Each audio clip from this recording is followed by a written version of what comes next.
for COTE 2019. This session, oh, by the way, let me say that my name is Gregory McGuire. I was a former lecturer here at the Department of Economics. I was instrumental in getting this particular conference going some time ago. How long ago is that now? 13 years. 13 years. Wow. I feel that ages me a bit. But yes. So I'm very pleased to be here today. I'm now happily retired and doing things that retired people do. So you figure that out, particularly the young ones, figure it out. So I'm pleased to perform this role here today as chair of this particular session. So this session is called Reevaluating Strategies for Sustainable Economies. And I think it is particularly appropriate that we do so. In fact, as you heard in the feature address, Professor Avinash Prasad is chair of the Commission on CARICOM and on CARICOM Economies, and this is the brief of the Commission. The Commission was founded because of concerns with the stalled growth in the Caribbean region and the perceived need for us to re-examine how we did what we did and why we're stalled and what we need to do to go forward. So there are some realities in the region that we just need to take note of to contextualize, if you will, this particular session. First of all, I think it is a fact that the economies of the region are stalled. So everyone is anxiously looking down south at the new, the bounty that is coming the way of Guyana in 2 years' time. And that is going to change, obviously, when you look at the region as a whole, it's obviously going to change the numbers. Lots of economists here, you know that Guyana is going to become an outlier.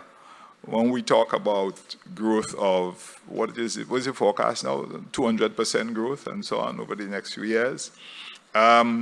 You know that that's an outlier and that is not real. And that situation in Guyana does not at all is representative of the rest of the Caribbean, including Trinidad. So the region is stalled.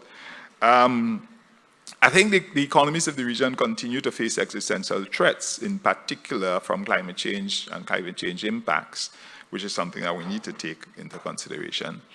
I think as well that the New World Order has shifted centers of influence, centers of power, centers of economic growth, and we all know the heavy role that China is playing in the global economics. The New World Order has also resulted in, quite a while now, in the loss of preferential treatment, which these entire regions have grown up on. And then you have the fifth industrial revolution, really centered on the digital economy, and how that is changing how we do what we do and changing economies all over the world. These are major trends and major events that are happening in and around us that is going to make the world a very difficult place for us in the Caribbean. And I'm afraid that from where I sit, I don't know that we have or have been making the necessary adjustments. And so I'm very curious, as I guess you are, to hear what our learned panel would have to say about the region and the strategies we need to pursue. So, here's the format of things this morning. I would introduce the respective speakers.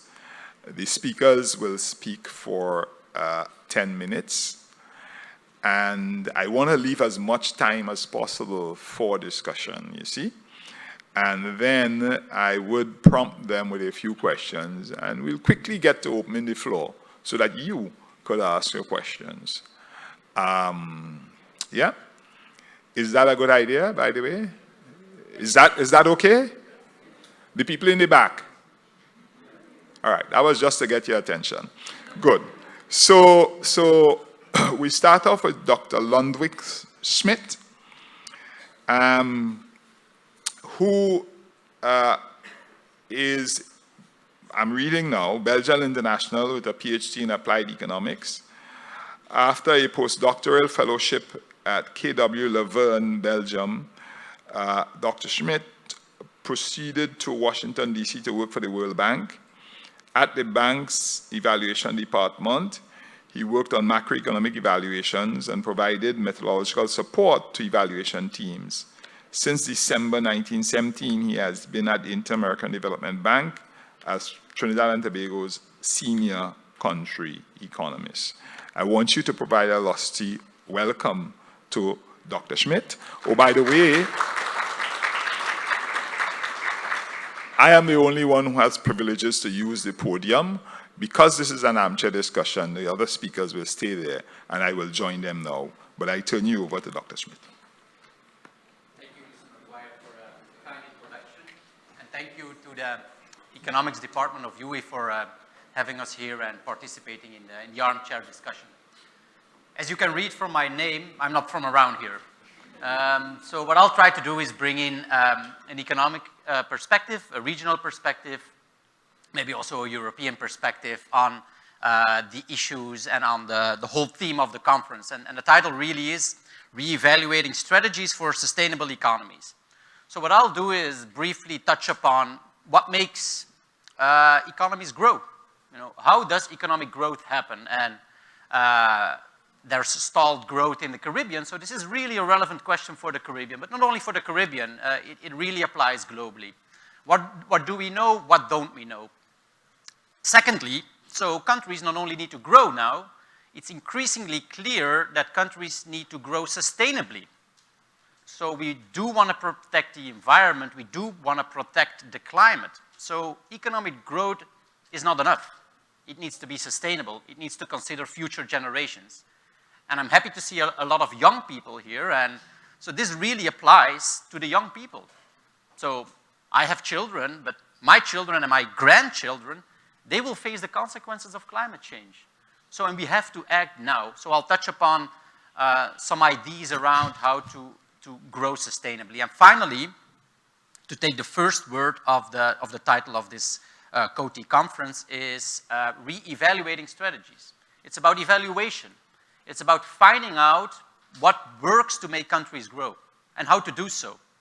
And the role of international institutions and the role of universities therein.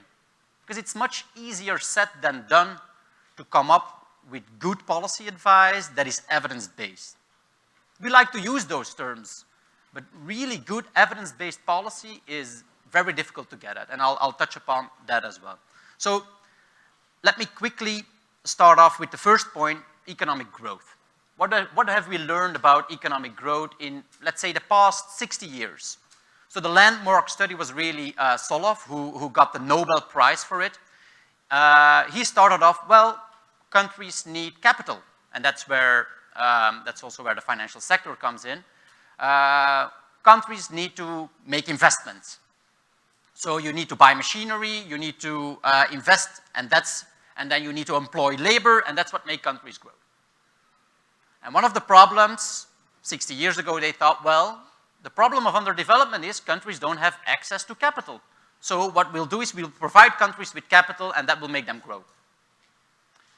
And then there's this mysterious thing called technology, technological change. It's about how productive your capital is and also how productive your labor is. But we really, at that time, 60 years ago, it wasn't really clear what was meant with technology. It was sort of a black box, which would later be opened by David Romer, another Nobel Prize winner who got the Nobel Prize for his work on endogenous growth. And then there was obviously, and I'm sure you all know him, is Sir Arthur Lewis, who applied growth theory to the specific context of developing countries with his models of unlimited supply of labor. So his models show that economic growth in one context may be different from economic growth in another context. If you have unlimited supply of labor, growth dynamics will differ. As I said, later on, it became clear what technology is. Initially, it was a black box, but technology is really how productive your labor and capital are. It's about human capital. It's about management techniques, right? If you find the right management techniques in firms, your labor becomes more productive. It's about really using all those new technologies out there. As mentioned by the chair, Mr. McGuire, we're at the forefront of the fourth industrial revolution. We're talking about artificial intelligence. We're talking about big data. Using those technologies, incorporating those technologies is really important for getting at growth.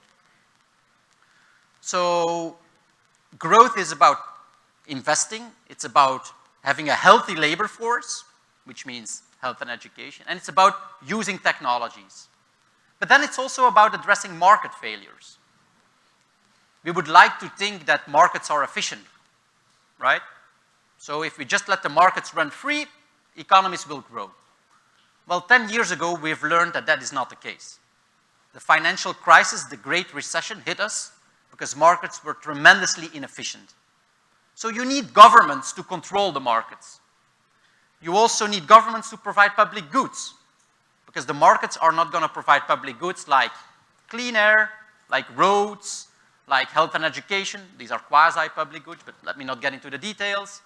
So you need to have governments to address market failures, provide public goods, and to do redistribution. Because it could well be that a small elite captures all the benefits of growth and that a large majority of the population ends up staying poor. So you need some redistribution. So you need governments, and you don't only need governments, you also need governments to function well. And we all know that there's also government failures, globally. So we need to have systems in place to make governments perform well. That's what we often call public sector governance. And a lot is not known about how to make governments perform efficiently. And I can come back to that later. So I would say that in the theory of economic growth, we've learned a lot in the past 60 years. We went from capital and labor to technology, to the importance of institutions, political institutions, economic institutions, and the role of government. But I would say there's still a lot of unknowns. There's a lot of things we don't know. And actually last year I was here in the same room listening to Sir Timothy Besley, who's at the London School of Economics. And he did a lot of work on the institutional economics of economic growth and the political economy of growth. And he told me, well, my theories are interesting and I still think institutions are important, but there's much more. There's issues like culture, values, social norms, trust, immaterial issues that are really important for growth. And now I'm seeing his research evolve towards those issues. And we don't know a lot about these issues, but it's really important. So the great book by Dr. Farrell on the title, like the cultural issues of underdevelopment for Trinidad and Tobago, I think is a great reference. We like it so. Yes, yes, we like it so. It's a great reference pointing to a number of important issues. But how to address those issues, that's another question. So, as I said before, we're interested in knowing what to make countries grow. We've learned a lot, but there's still a lot to learn. But as I said before, the challenge is even greater than that. Nowadays, we want countries to grow sustainably. And we all know, especially for the Caribbean region, that sustainable growth and keeping climate change in check is really important. The Bahamas witnessed Dorian. We've got the fallout from Karen, I think it was, Tropical Storm Karen. And it's only expected to increase. So we're already noticing the impacts of climate change. And the expectation is that those impacts will only become worse and worse and worse, with high economic costs. So we need to grow, but we need to grow sustainably. And how to do that? One school of thought is, well, zero growth. Let's just not grow anymore. Why do we need economic growth? Or even degrowth? Let's do less. I'm not sure if that's the solution, because economic growth means consuming less, means having less money in your pocket, and that's, I guess, not really incentive compatible with human nature, to put it like that. But it's a school of thought, and it's something to think about. An alternative strategy is green growth. And green growth is about, well, let's be more efficient. Let's use all those technologies out there. And I was just looking at the very nice and neat standee by Shell about energizing your future. And what Shell portrays now is not as such oil and gas fields, but one of their big pictures was windmills and wind energy. It's about moving towards clean energy. It's about using efficient technology. It's about renewables and energy efficiency, which is an economy and a sector in it by itself. And to me, that's very promising. And I've seen now that also this government has taken some steps towards developing a green economy, and I can only support that. Not as such for myself, but especially for the youth and my children and my grandchildren. Well, my grandchildren to be. So my girls are 5 and 7, so there's still a long road ahead. Long way off. Yeah, a long way off. Even though they're talking about it.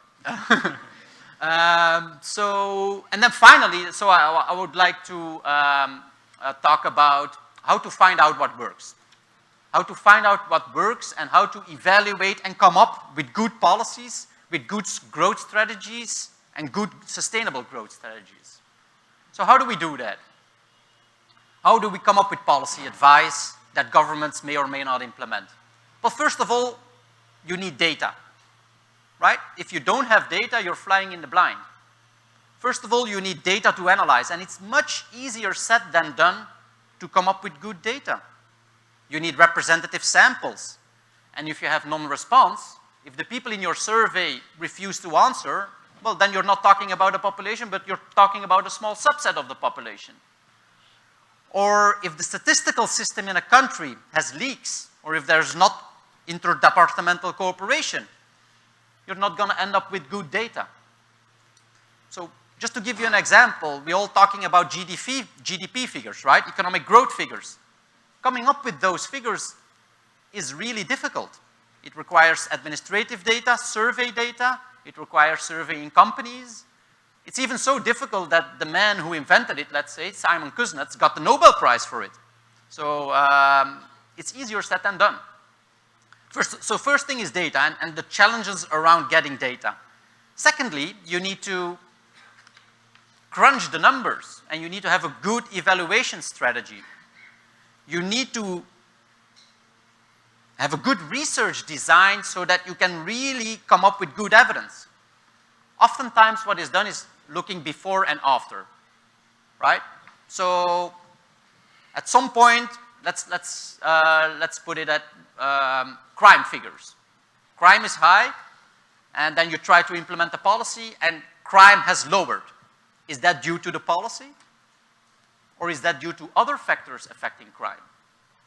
So simply looking what happened before and what happened after a policy change will not necessarily tell you anything about the effectiveness of your policy. So you need a good research design in order to find out if policies for growth, for sustainable growth, actually work. And that's, again, easier said than done. And that's actually where we as the IDB would like to come in. So we bring our regional policy experience and we try to adapt what we see working in the region to the local context. But not simply copy-pasting what works in the region, but trying to adapt it and trying to come up with evidence in the local context. And one of the other things we try to do, which relate to our to my talk, is also trying to see if there's innovations, solutions that worked somewhere else, technology, and trying to make it fit in our member countries. So it's really, we serve as an agency to transfer knowledge and ideas to make growth happen. including also the financing aspects, which is a whole other issue I think Nigel will touch upon. So, and that's, to conclude, that's why institutions like ours, our friends from the Latin American Development Bank are here to help. But that's also why we have universities and a tertiary sector to generate local knowledge for growth and development. And that's where I would like to conclude my talk. I hope I stayed within the 10 minutes. Yes, I would. Yes, you did stay within the 10 minutes. But thanks very much. Thank you. So we move right on. Our second speaker on the panel is going to be Ronald James. Ronald James is from the CDB.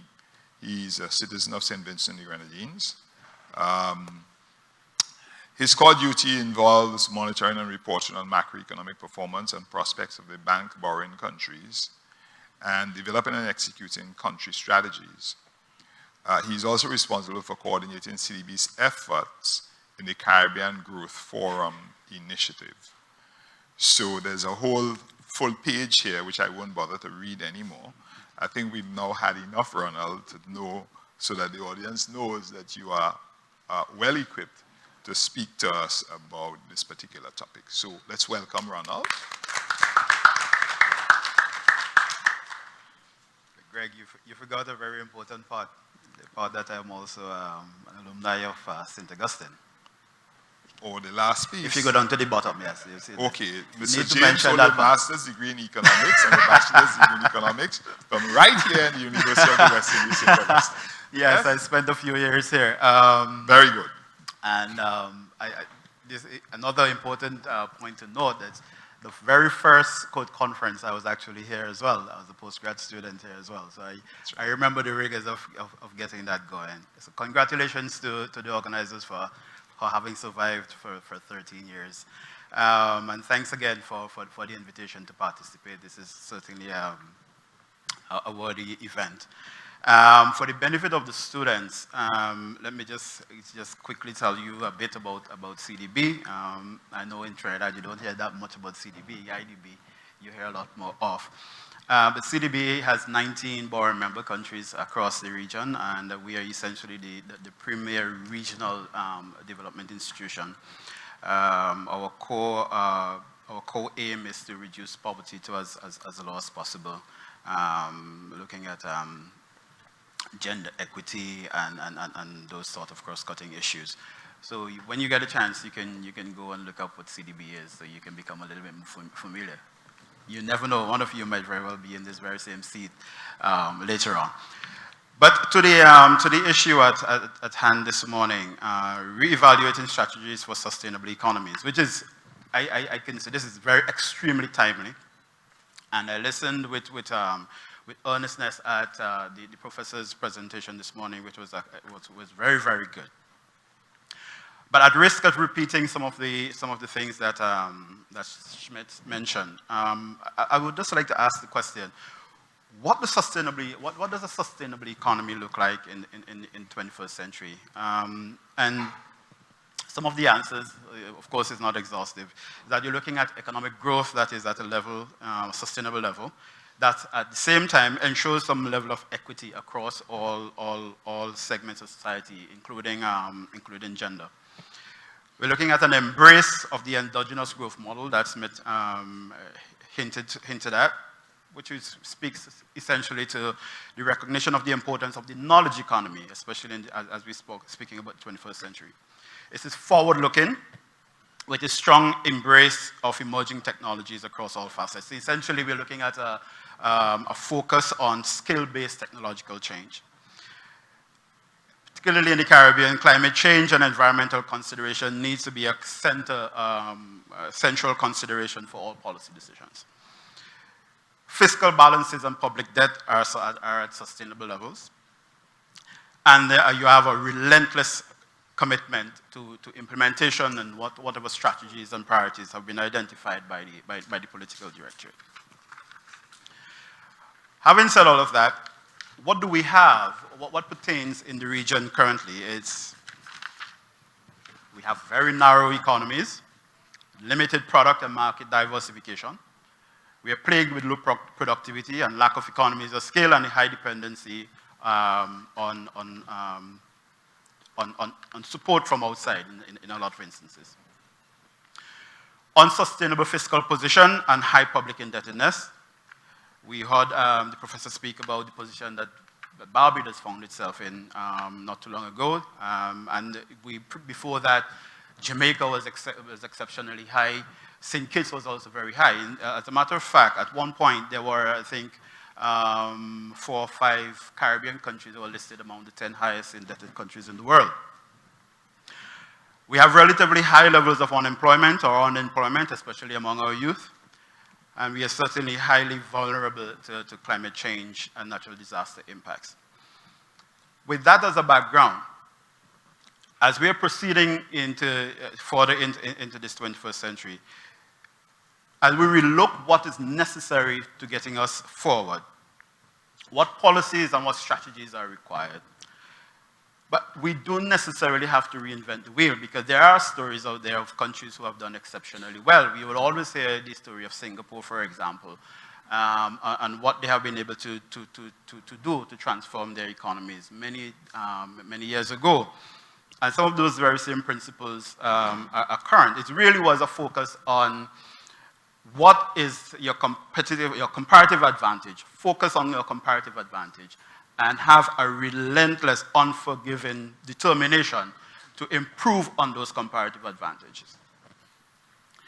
And in so doing, you definitely need to design your strategies and your policies accordingly to support whatever priorities and so on that have been identified to move the countries forward. Now, in this context, in the region, especially given our vulnerability to natural disaster, we have to make our policy decision contextualized on that vulnerability.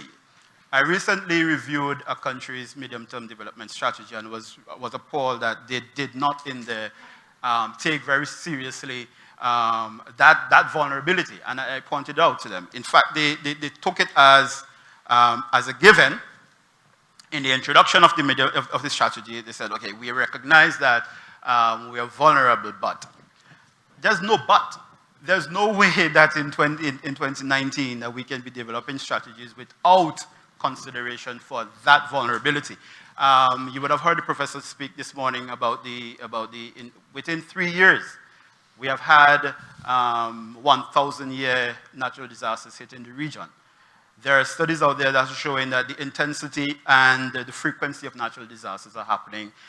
So like every 2 years now, you're going to have perhaps a magnitude 5-level hurricane passing through the region. If we're looking at the last 2 years, of course, the time series is not long enough, but you had one in 2017, and now we had this major one in 2019. Maybe we might be spared next year, but then 2021. So the point I'm trying to make is that there is no way that we can think of designing policies and strategies for growth without a significant consideration for that level of vulnerability, and in terms of what do we do to lessen the impact and build our resilience. And then that brings me to the point of the role of institutions. Designing policies is not too difficult. You can actually sit down at your desk as a practicing economist in your office and put together policies. What matters is really implementation. And unfortunately, our institutions are not all, should I say, properly designed, even in 2019, to really move policies forward. So we designed the policies for growth, and strategies for development, long-term, medium-term, near-term strategies have been developed, and they sit on the shelf because the implementation side of these policies have not been given any attention. The government of St. Lucia and the government of Bahamas have recognized this shortcoming and have actually taken steps to focus more on implementing their growth strategies. Just to step back a bit, even before they got to the point of really emphasizing the implementation, what they really did was to really focus on their comparative advantage, have a very narrow focus in terms of what their development priorities are, rather than being everything. I mean, we are very small economies with very limited capacity. And therefore, it is necessary, by necessity, we have to focus on fairly narrow areas of development. And even as we are thinking about diversification, which is necessary, yes, which is absolutely necessary, we must not think of diversification as this very wide, in this very wide way, because we just do not have the capacity, whether it is human capital or fiscal capital, to do a whole bunch of things. So what St. Lucia and Dominica, not Dominica, and the Bahamas have done is to really focus on fairly narrow focal areas for development and growth, and have subsequently developed what they call delivery units, sitting at the center of government. In both cases, they are in the Prime Minister's office, and they have a relentless focus on these priorities. The last budget, read in St. Lucia, aligns very well with the priority areas that the government identified, which speaks to having the resources of the government fully aligned with that priority. And that is something that is often missing when we're thinking about developing strategies as well. The strategies are developed, but the budgetary process do not reflect what those priorities are in a lot of ways. And so the budget does not accommodate the necessary allocation of resources to support what those strategies are. But in those two countries, they have made those progress. They have set up these delivery units, which are really focused on these fairly narrow, what we call the key results areas, and they're beginning to see some results. So the necessary institution that should be set up to support whatever strategies are designed are absolutely necessary. We need to also have, we often talk about the politics trumping economics, but we need to find some sort of a common ground. My colleague here mentioned data, and just to pick up on that point before I close, I think he is absolutely right. Gathering data is essential, and unfortunately, the region is not a sort of a data-driven region. You even asking some countries for information that in other places are public, you have a problem, right? We just don't have a culture of data. Collecting the data, analyzing the data are absolutely critical. But what I think, just to take that one step further, is to get the decision makers to use the results of the data to inform their decisions. Too often, even when data are available, we don't get the decisions being made that reflect what the results of the data analysis say. And as we are moving forward and as we are maturing as independent countries across the region, we have to adopt that culture of data. It means that we already have digital technology around. We have to ensure that we use that more. We have to emphasize the knowledge-based economies, and certainly a relentless focus on implementing whatever strategies we decide to move forward with. Thank you. Thank you very much, Ronald.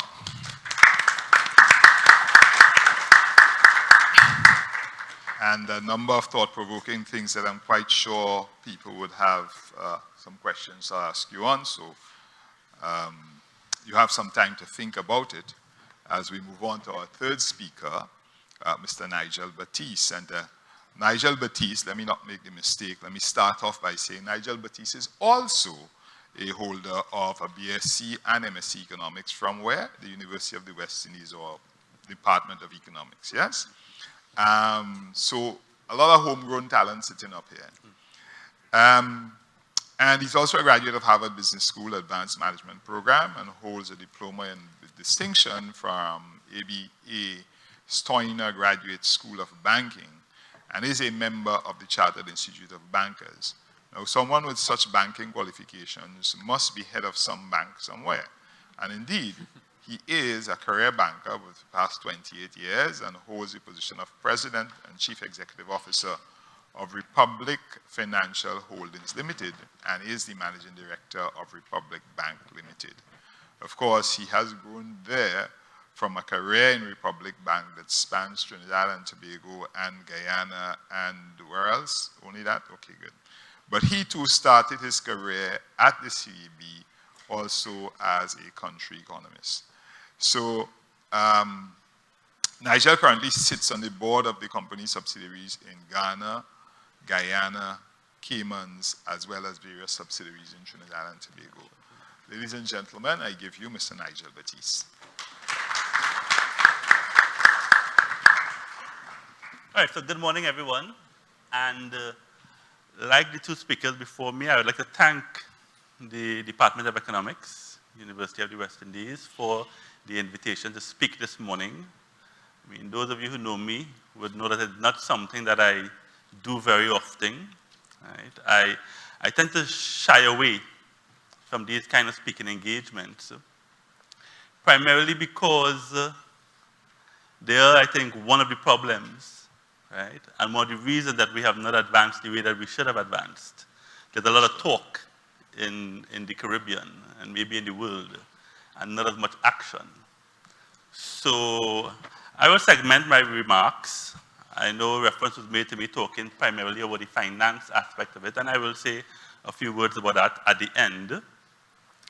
But what I will say in my opening remarks, I'll break it into three categories. One, the first category will be what I see as maybe some of the prerequisites towards our achieving the sustainable economic growth. Secondly, what I think we need to look at differently when it comes to assessing where we are. And thirdly, what I think are some of the solutions that we maybe need to consider as a region. And I'm going to talk really primarily about the Caribbean region here. And then, as I said, in the fourth part, I'll probably say a little bit words about the financial aspect of it. And actually, the prerequisites, I think, at least one of them was spoken about previously by both prior speakers, and that is data. So we definitely need to improve the quality of the data that we are seeing in the Caribbean. And I think enough has been said about that. The second prerequisite is vision.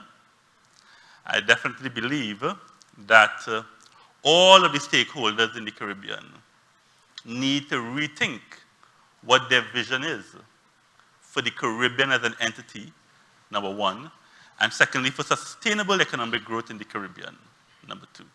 I mean, Ronald asked the rhetorical question maybe at the beginning, what was sustainable economic growth for the Caribbean? And I hope that during this conversation, or during the panel discussion, or even our conversation here, that we maybe zero in on exactly what we mean by sustainable economic growth. We know what the literature says. There's a lot of research outside there. Okay? But what does it really mean for us here in the Caribbean? Is it the balancing of the economic growth with the environment and the social considerations and the governance considerations? Is that what we mean? If that's what we mean, then we could go down a particular line of discussion. So I think we need to agree what is the vision, and we need to come up with a shared vision. And the third prerequisite is the will to make it happen. And that will to make it happen is going to be satisfied, or is going to satisfy more than just the implementation gap that has been referred to by at least Ronald, and that you hear all the time when you're talking about the Caribbean and things not happening. So I think those are the three prerequisites, and I will look forward to an opportunity for us to maybe discuss them further. In terms of assessing where we are and knowing how we are doing, and I heard Lord make reference to the guy who got the Nobel Prize for coming up with GDP. Okay? But somebody needs to get a Nobel Prize for coming up with some different metric for determining what is really sustainable economic progress anywhere in the world. I was doing some research to come here, and I saw in some part of the research somebody make reference to something called a genuine progress indicator that would try to balance economic considerations with environmental considerations and with social considerations and with governance considerations. I don't know if they came up with the right answer. I don't know if that is the answer. But somebody needs to do that research, and somebody needs to come up with a metric, and that metric should replace GDP, and that metric should win that person a Nobel Prize. So we have economic students here. Somebody needs to go back and do some research and come up with a new metric for genuine economic growth, right, across the world, but certainly in the Caribbean, taking into consideration all factors. And if we have to talk a little bit about what I see as being what needs to be done, because I really don't like talk shops. I like solutions.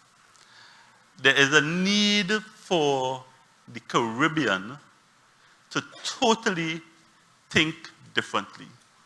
We need to take ourselves outside of the box. I mean, there must not even be a box. And people now have to start to speak about, right, what is it, right, that we do differently. We cannot continue talking about the same thing, coming to these sessions, talking the same language, relying on the same economic research, and think that anything different is going to come out of it. So, what needs to be done differently? One of the biggest challenges we have in the Caribbean in getting anything done, okay, is continuity.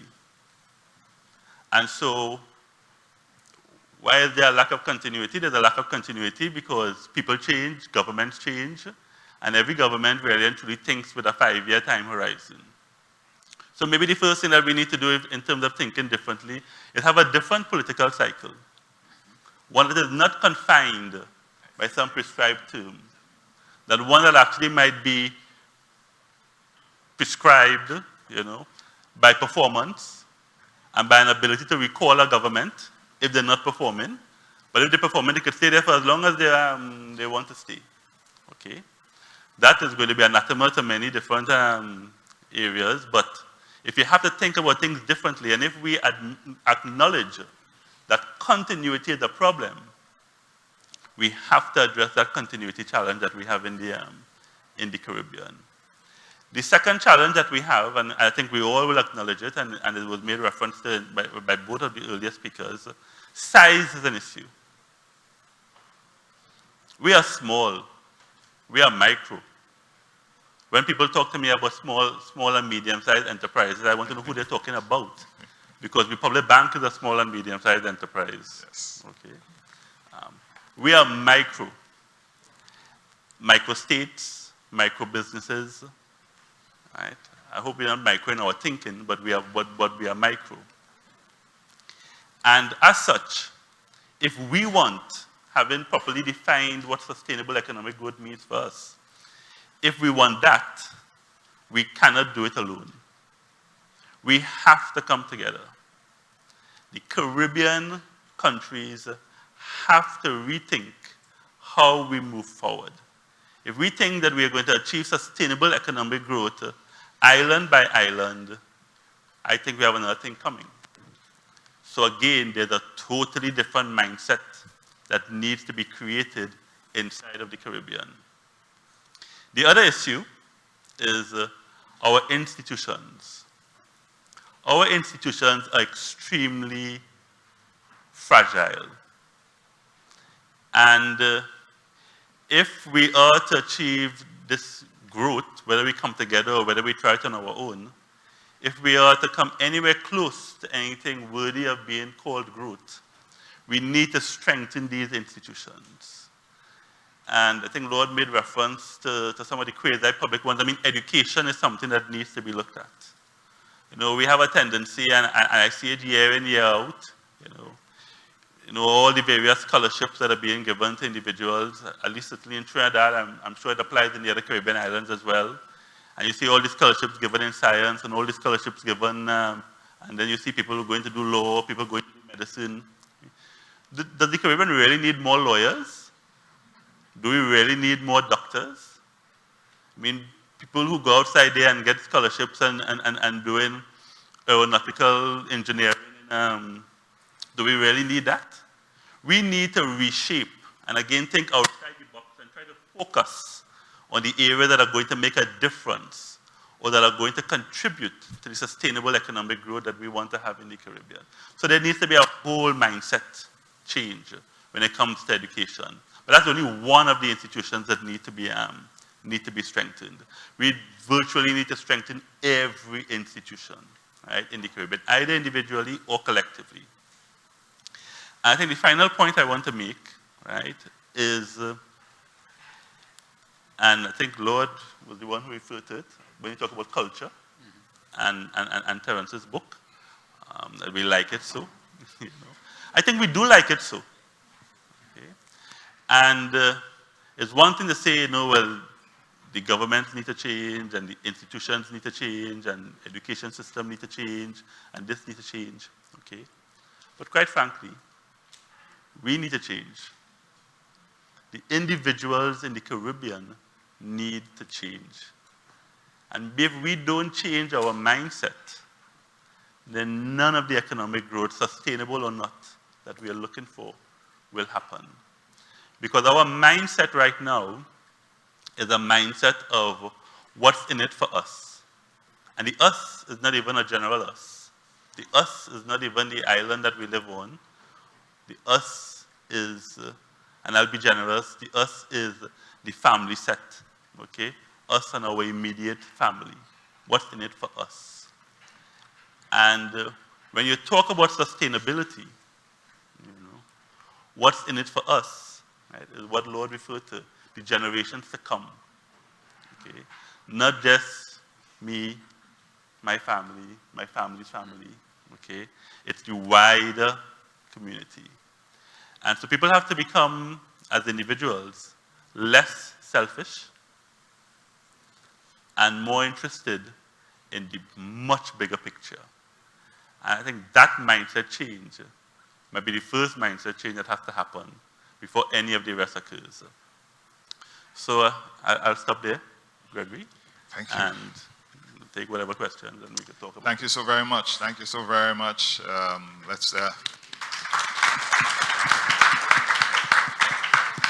Very good. And thanks to the entire panel for sticking to the time, which gives us some room for a few questions. Not much, but a few questions. So I want to just throw one important question I have here, which is that and I throw this out to the panel, and it came from Nigel posed a question earlier on about this business of sustainability and sustainable growth, and I want to throw out to the panel, what do you think, and very briefly, each of you, what are two components of that sustainability that we're talking about? I just need two. What are your two top components of this to help us really wrap our minds around what is this sustainable economy we're talking about? What are the two components most important for you? I mean, well, so I'll go first. Yeah, fine. I mean, my two components would be fiscal stability, okay, which means that the government, the firms within a particular territory, you know, can continue to do what they're doing, right, indefinitely. And that only comes with fiscal responsibility. Okay, and I certainly think Ronald was making reference to it when he spoke about some of the high debt levels. And the high debt levels in the Caribbean don't only apply to governments. Okay, there are some businesses, some private sector entities with unsustainable levels of debt. So I would think fiscal stability is one component for me, and the other very important component when we're talking about sustainable economic development will come back, right, to the environmental responsibility. Sure. Okay, so there must be, right, a rule, right, or a consideration of environmental factors. And what I would say is that I am aware that recently in September, and it had been going on for a couple of years, a number of banks came together, right, and are now promoting what is being called responsible banking. And that responsible banking is meant to take into consideration a number of different variables. And I mean, Republic Bank has not yet signed up to it, but there are over 100 financial institutions that have. And if if that succeeds, you will then find that financial institutions are now becoming much, much, much more, right, aware of the environmental, social, governance impact, okay, of projects which are being put forward on the table for financing. So, Thank you much. Yes, thank you very much. Apart from the fiscal sustainability and which I think is absolutely critical, I think the focus on technology, have a very open attitude to technology and innovation is extremely important, and the issue of institutions. I think and then we can twin that with the culture that Nigel, cultural change that Nigel referred to. The institutions in the region have to develop to a point where they can make a difference and really contribute to the growth rather than hinder it. We are not doing well, for example, on doing business, and there's no country that's doing exceptionally well. We have Jamaica at number 75, I think, and all the others are lagging way behind. And part of the reason why that is the case is because of our institutions are not sufficiently adaptive.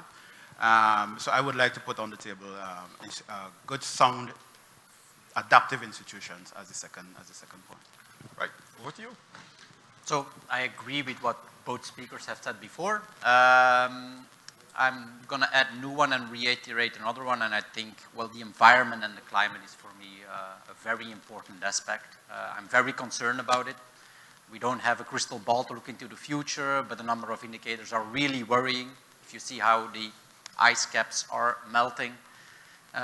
So I would put that again on the table. And, you know, for the second aspect, it made me think, okay, what do I think is sustainability? And for me, sustainability is that the current generation, well, that the next generation has the same opportunities as the current generation to lead a good quality life, to have a high quality of living. So they need to have the same chances. And then the environment and climate change obviously comes in.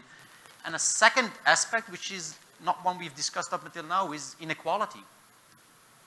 Inequality is bad for economic growth. Inequality is related to fairness.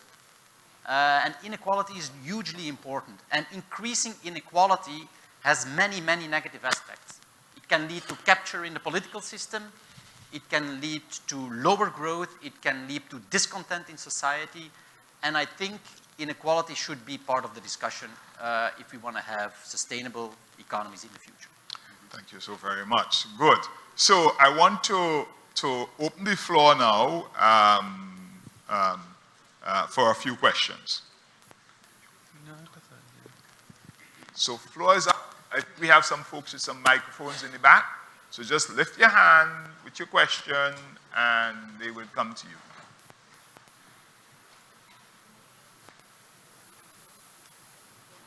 Come in front here.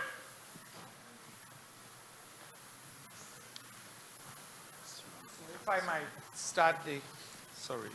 might start the baller ruling, Mr. Chairman. Sustainable development, we have had a good coverage in terms of the challenges, why we need it, what areas, from the three speakers, all very knowledgeable. The critical aspect, I suggest, has to do with identification of priorities and implementation. Interestingly, the gentleman from the IDB mentioned in his presentation the location of implementation units in the office of the Prime Minister of two countries. First, why in the office of the Prime Ministers? And could you tell us a little more, can that be spread across the region? Is it likely to be at least part of the answer? Okay, is there any other questions? So I'll at least take 2 questions before I ask the panel to respond.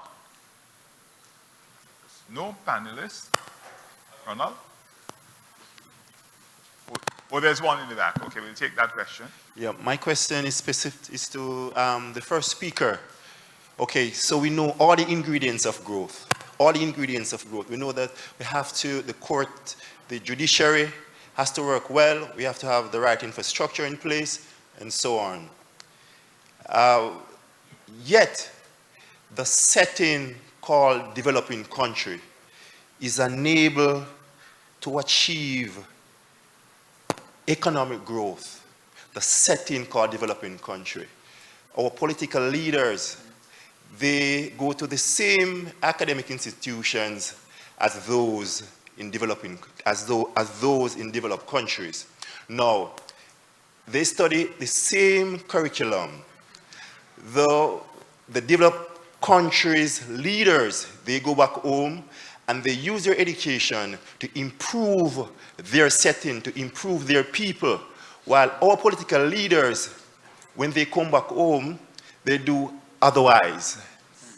Now, is it something, what it is about the developing country setting, why our political leaders is unable to introduce the policies that they know that will motivate economic growth?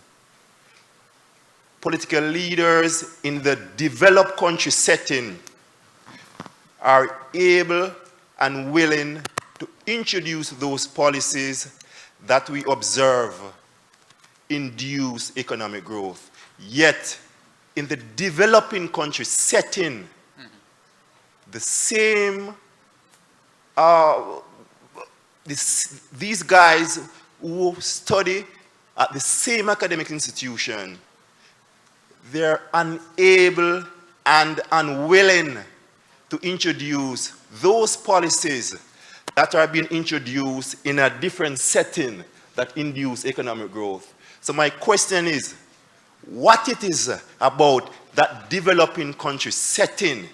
Is it something peculiar about the name developing country? Okay, thank you. Thanks, yeah, we got the point.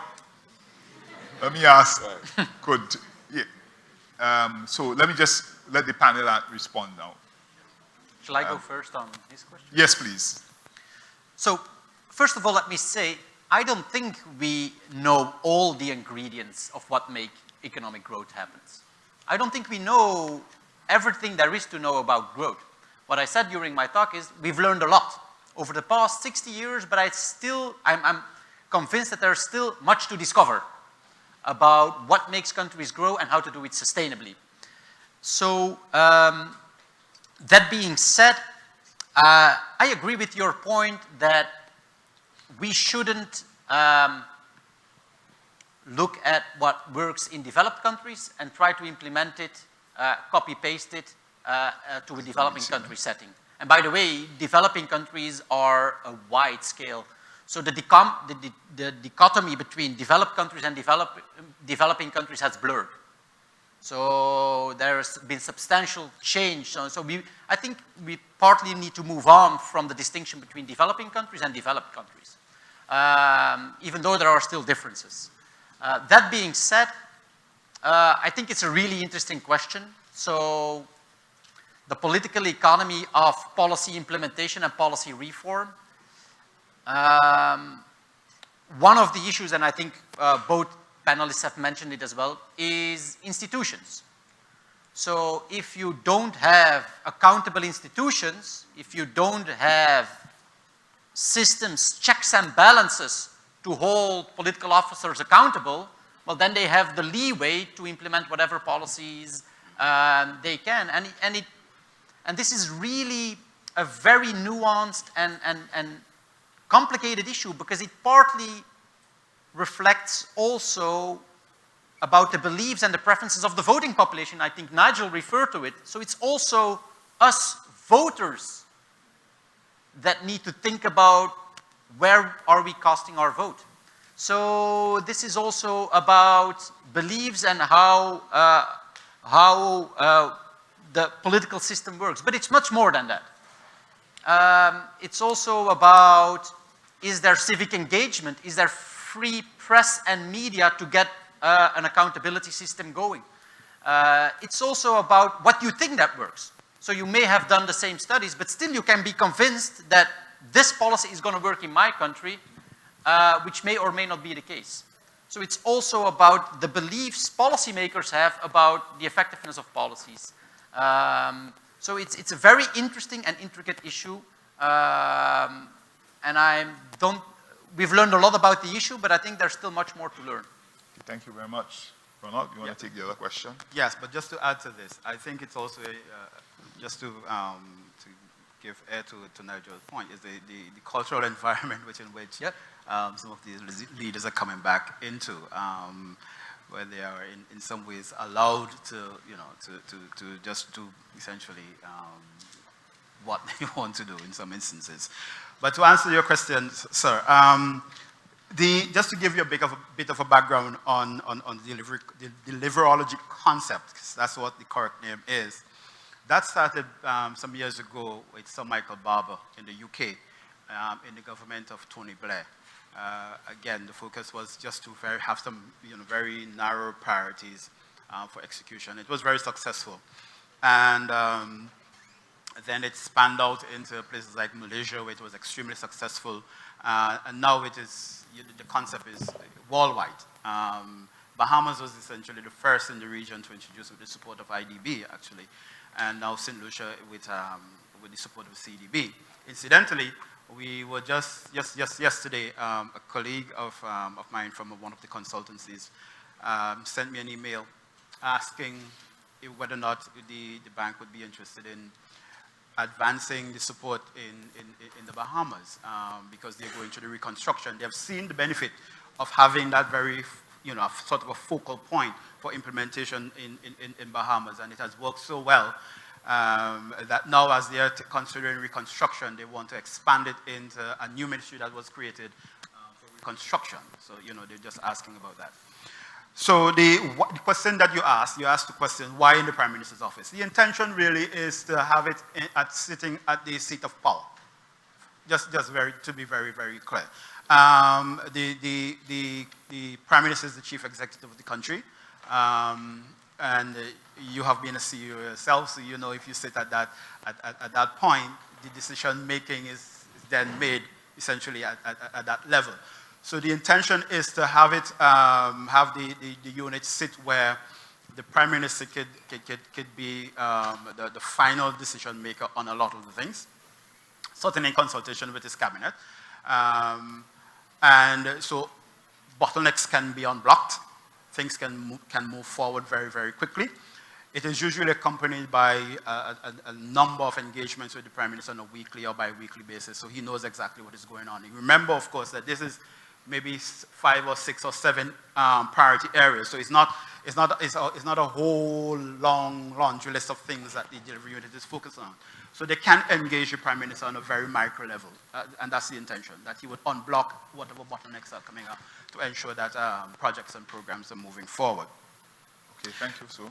There's a second part, and the question is whether or not it can be duplicated. Yes, absolutely. We are actually trying to get some other countries to consider that model. Apart from Bahamas and St. Lucia, who actually have that in place now. Dominica has a sort of form of it in the form of the CREED. The acronym I cannot quite remember. But they set up this institution following the hurricane to sort of focus on reconstruction.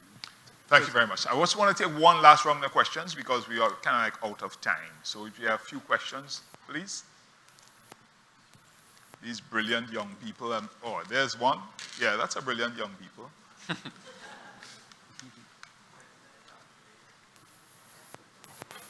Question is actually on to Mr. Baptiste. How do we go about changing? Go ahead. How do we go about changing mindsets? You mentioned that one of the solutions in the Caribbean. So I've been at the conference for quite some time, right, over the years, and we continue to sit and discuss development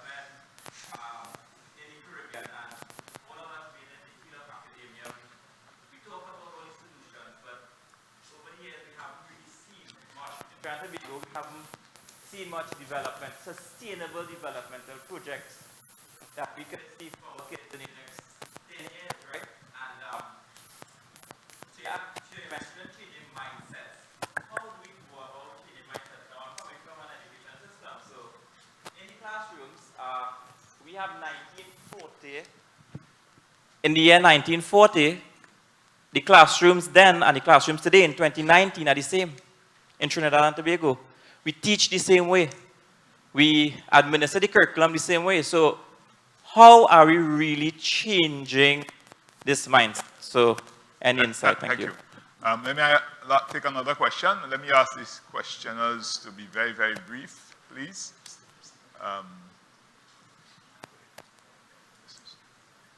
I recognize a student somewhere.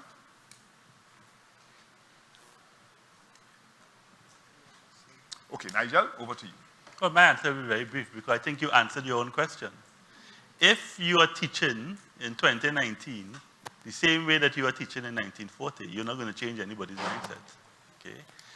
And as such, if we have to have any hope whatsoever in the Caribbean, okay, we have to start at the education system. And the education system has to change. You know, I heard someone, I think it was one of the panelists, right, talked about, you know, ownership, right? You know, ownership is interesting, okay, because ownership brings a number of risks with it. And I don't know that our education system right now prepares us for taking risks. And so maybe it needs to start there. I know the University of the West Indies has often touted entrepreneurial training or development. I've been hearing about that for the last 14 years. I've gone through 3 principles, okay, talking about developing this entrepreneurial spirit inside of the university.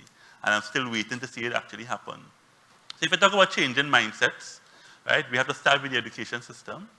It has to be a little bit less dependency driven and more taking risks, right? Entrepreneurial thinking, thinking outside the box. I mean, I talk to individuals, right, with children at primary school age. And they tell me that, you know, they would take their children out of one of the traditional primary schools, and I'm even talking about some of the paid primary schools in Trinidad, and put them into another paid primary school, okay? And how the child is instructed is totally different. In one system, it's almost like rote. You're just going through these different steps. In the other system, the individual is being asked to express themselves more, think a little bit differently, okay? It's not a fixed curriculum. And parents are finding, you know, that they prefer that second system for their child. So it really comes back, if you're talking about changing mindsets, with education. You know, I heard the questioner who asked and Law this question about developing, you know, and why the leaders of the developing countries go to the same schools as those that they develop. First of all, I'm not sure that they do, but right. That they go to the same schools as those that they develop, and they come back and they have a different policy. And I think Ronald was hitting on it, and I had mentioned it, okay? It's really because of the people. The people who are being led. Has nothing to do with the leader. It has to do with the people. And if that leader came back and the people who were being led had a different kind of a mindset, they would behave differently. Because their objective is to lead. And they respond to the individuals who they are leading. Absolutely. So, we'll see. Can I add one more comment? So well, let me, before you go, let me just make this a last round of closing yes. comments from all 3 of you, and because we really need to shut down. Yes. Now. Yes, I think that was actually an excellent question on how to change mindsets, and I'm going to tie it back to my earlier opening remarks. Very brief? Very brief. So let me be brief and say we know how to build roads. We know how to build bridges. We know how to build schools. That's the easy stuff. The difficult stuff is how to change mindsets. We all feel and know it's important, but we really don't know what to do with it. Education will be part of the solution. But what I think we should do is take science and investigate it. There is science being done on how to change mindsets. Everybody in academia should look into and do experiments and see what works in how to change mindsets. I've been part of an experiment in DRC, Congo, where they put a civil servant in a group of a low-performing civil servant in a group of high-performing civil servants. You know what happened? The low-performing guy started to perform as well, because the people around him performed. So he started all of a sudden to perform as well, and the other way around. A high-performing civil servant in a group of low-performing civil servant, he scaled back. And the experiment clearly showed that social norms and group dynamics matter. It may matter in Congo, it may not matter in Trinidad. But what I'm saying is, let's do research and try to find solutions, evidence-based solutions on how to change mindsets. And be careful about it. So that's what I would like to do. Thank you very much. Ronald? Yes, just being mindful that, you know, we need to focus on the cross-cutting themes of knowledge-based economies. We certainly focus on climate change, equity. I would just make this point. We need to be aspirational, but certainly at the same time be very realistic in terms of what we can achieve. With respect to planning, we should focus on a narrow range of priorities that are reasonably achievable. With respect to allocation of resources, commit to aligning our national budget with a defined strategy and allocate resources accordingly. And to go back again to the very important point of implementation, we must commit to a relentless focus on implementation, which must be supported by the necessary institutional and policy frameworks. Thank you very much. And Nigel, close off. Yes, I only have 2 words to say. Demand more. Thank you very much. Thank you very much to the panel, and thank you very much for your questions. That's it. Hope I met you out. Thank you. Let me get my email. Yes.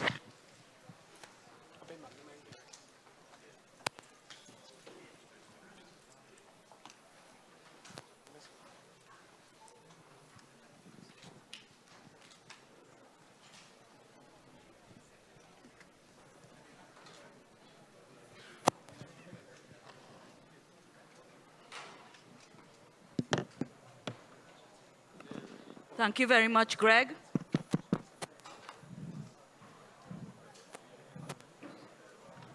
Just give us a few minutes while we set up for the next session.